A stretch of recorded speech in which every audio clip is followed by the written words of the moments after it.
All right, Evie and I are back to talk some Destiny. She's not in frame, but she is right there. Say hi, Evie.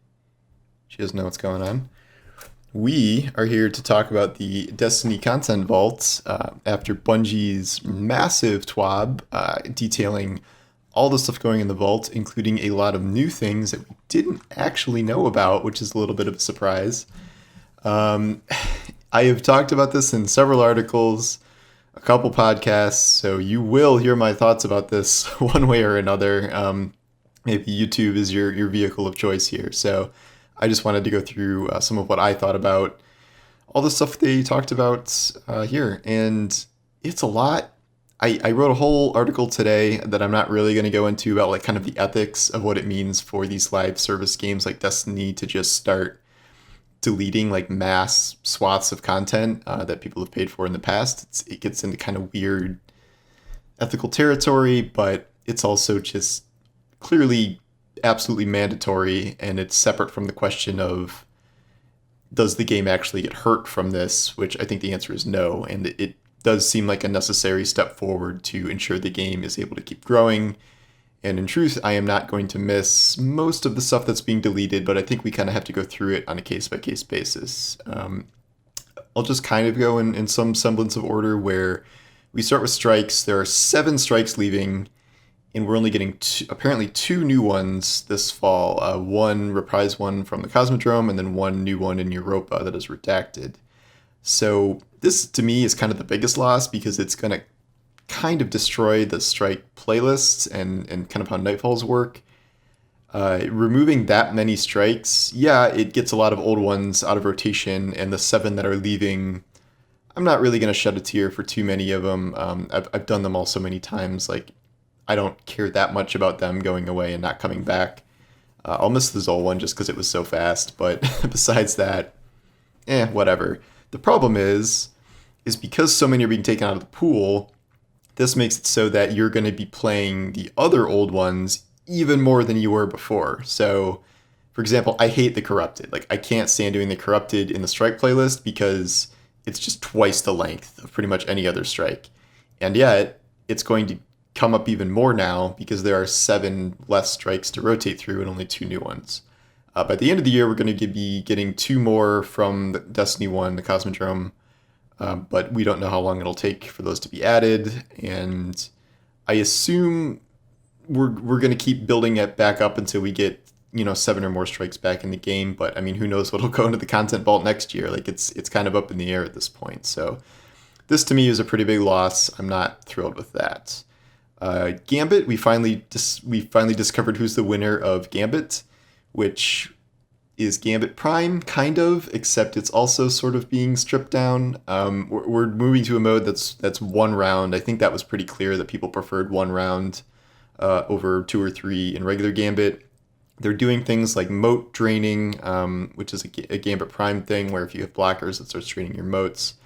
They are getting rid of Gambit Prime armor, however. They talked about maybe introducing those as mods or something in the future, but they don't really seem... Gambit does not exactly seem to be a high priority on anyone's list, either fans or Bungie, so it seems like Gambit's time is kind of coming to a close. It's just, especially with this combination, it's just not as important of an activity as Crucible or Strike playlist, even though it's kind of treated like a third pillar of Destiny. And I just kind of hope they stop making us do it as much as they have been with all these different events, because it's not a third pillar of the game. It is 1 mode. It's now down to 4 maps because they're taking out the Dreaming City and Tangled Shore maps that did not work with Gambit Prime. So it's just barely a mode at this point, and I have no idea when they're ever going to focus on Gambit again, because the last time they did was Season of the Drifter, and everyone was like, don't do a season focusing on Gambit, so don't see them doing that again. Past that, there's a bunch of Crucible maps they took out. I don't really care. Like, putting Crucible maps in the content vault is kind of meaningless because they can just rotate stuff back in whenever they want. It's not like deleting a whole planet and all its strikes and stuff. Like it's one self-contained map. So, and they've made it clear that they're not deleting maps based on the location being vaulted. So like we still have maps from Titan or IO or whatever. So that's not really a factor.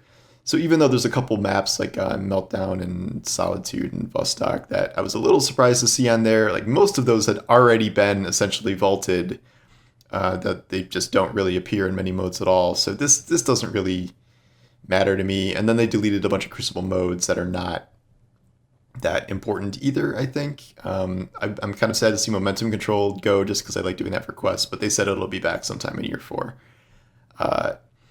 So, whatever. We knew which raids are going. This is not news. We're losing all the Leviathan raids. It sounds like a lot, but when you lump in Leviathan and then the 2 layers, it's less than it seems like. And then we're going to be getting, we know, a new raid in Beyond Light and then also Vault of Glass in year 4. So I think the raid situation is going to be somewhat okay in the end. And the raids we're keeping are like some of the best raids, and hopefully the new raid is good. And the ones we're losing, I do not really like any of the Leviathan raids for the most part. And I've done Scourge too many times already, so I think it's fine for these to be going. One bit of good news, kind of adjacent to endgame stuff, was that Bungie says that Prophecy is not really leaving. Like it's not being vaulted. It's just it has to take a little bit of time to be patched or something in order for them to be able to keep it in. So that sounds like something that's like a short-term deletion rather than maybe we have to wait a whole season like what they said before. So that's good news. But then we get to the stuff that was kind of a big surprise, to me at least, where Forges, Reckoning, and 0 Hour are being vaulted, as well as the entire Red War campaign. Forges, I'm running some Forge footage here. I'm actually running footage of my 100th Forge completion, or Forge weapon completion, to get the ship, because I actually realized I was stuck at 90 over 100. I just forgot about it, but now that it's being vaulted, I have to do that because I will never be able to get that ship otherwise. And so that's something I wanted to do. And it's weird. I know Forges aren't the most relevant content, but Bungie's rationale for things was like, okay, we vaulted 0 Hour because technically the old tower is part of the Red War campaign and that's going away, so we vaulted 0 Hour. The Forges aren't a part of the Red War campaign at all, nor are they located on sunsetting or on vaulted planets. They're on Earth and on Nessus, but they're just being shelved just because Bungie doesn't want to keep them in, doesn't want to make them relevant in some way. I was hoping that maybe someday we'd get kind of a Forge refresh where we can farm for new non-sunset version of those weapons, because I think a lot of people like different versions of those weapons. That's apparently not going to happen. I guess we could get the weapons back someday, but the Forges are gone. And obviously, Reckoning, I am thrilled is leaving because I hate Reckoning with a passion, and the Bridge of Folly is the worst thing to ever be invented in the history of Destiny as a series.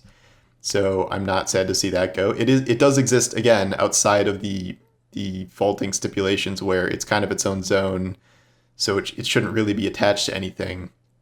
And yet it also has no purpose, because if there's no Gambit Prime Armor, there's no reason to run it. And if the weapon drops are now world drops, most of them are, there's no reason to run it for weapons. So it quite literally doesn't have a purpose. So at least functionally, I'm not surprised to see that go. The entire Red War campaign being deleted is interesting. I have many questions about that, namely, the new light experience is going to be very weird now. Bungie says they're doing, I guess, some more stuff in the Cosmodrome as an introduction for new light players, but to lose the entire Red War campaign is a lot. I thought maybe they do some sort of stopgap where you do the Earth and Nessus missions, and maybe they just paper over the other plot points with a new cutscene or a storyboard or something. Nope, it's all gone. It's completely gone, which is pretty unusual. I guess technically it's saving them space on the Almighty too, because they don't have to do those missions there, so they can delete that. All in all, it's I'd say 40 to 50% of the game is being cut to some degree. All of year 1 and 2 content essentially is gone. The only thing that's staying around from year 1 and year 2 is Earth, Nessus, the tower, and then the missions that are the strikes and adventures and stuff that are contained in those zones. And that's pretty crazy. To just flat delete, essentially, to this point, 2/3 of the content they've released, And like, again, I understand that this is necessary from a technical perspective. Like, it's not just about hard drive. Like, the game is probably going to just borderline fall apart if they just keep adding to it. And again, as we've talked about, it's not like pretty much any of these activities that are being deleted are relevant. Even if once upon a time they were fun, even if once upon a time those weapons were good, no one's really running those anymore just for fun, unless you're a brand new player trying to get through some of the old stuff. And I have run my friend through some of the old content, and obviously I think it would be better for it just to exist rather than not exist, just in case new players want to experience it, or to have it available for refreshes and things like that. But like deleting all this stuff, deleting 3 different campaigns, it's a lot. But I mean, from my perspective as a hardcore player, I'm always more eager about new stuff. And if they're telling me that like this is literally the cost of you getting new stuff in the future, I guess I have to pay it, and that's just how it's going to be. I ultimately I won't miss much of this stuff. Some things are a little confounding, like the strike playlist is not going to be great. Gambit is going to be less relevant than ever. The catalysts are being taken out of the game for like a couple seasons, which like, come on, man, I've waited so long for the Telesto catalyst to come out of the friggin' raid layers, and now it's they can't even just put it in the strike playlist or something. There has to be some master plan for the catalyst to come back. So but it's mostly just like mildly annoying things like that. And ultimately, I am more excited about Beyond Light and Year 4 than I am sad about losing all this stuff.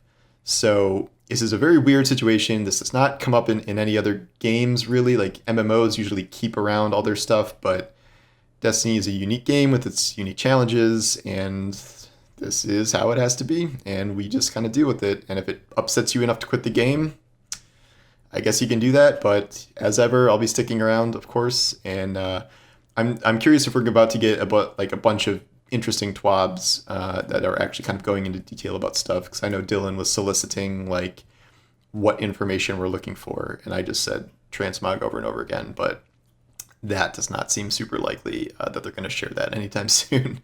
Until then, in terms of gameplay, I beat my Solstice stuff in 4 days. I am doing random stuff now, like the Platinum Starling achievement. My buddy's trying to get Shadow now. I might try and help him with that. We'll see. That does not sound fun to me. I do need to get Teraba though, because I don't know what the deal is with all the old exotics are putting in some sort of memorial kiosk, and yet we have no idea what the stipulations to get those will be. So there's still a lot of questions, and some of this raises more questions than it answers, but we'll see. And I think we're going to get more information as the weeks and months go on here. Till then, I will probably be playing a lot of Avengers in September as my main source of loot and stuff, and we'll see how that goes, and if that final product is anything remotely worth investing in, but we'll see. But yeah, that's all the Content Vault stuff for now. Thanks for watching, and I'll see you next time.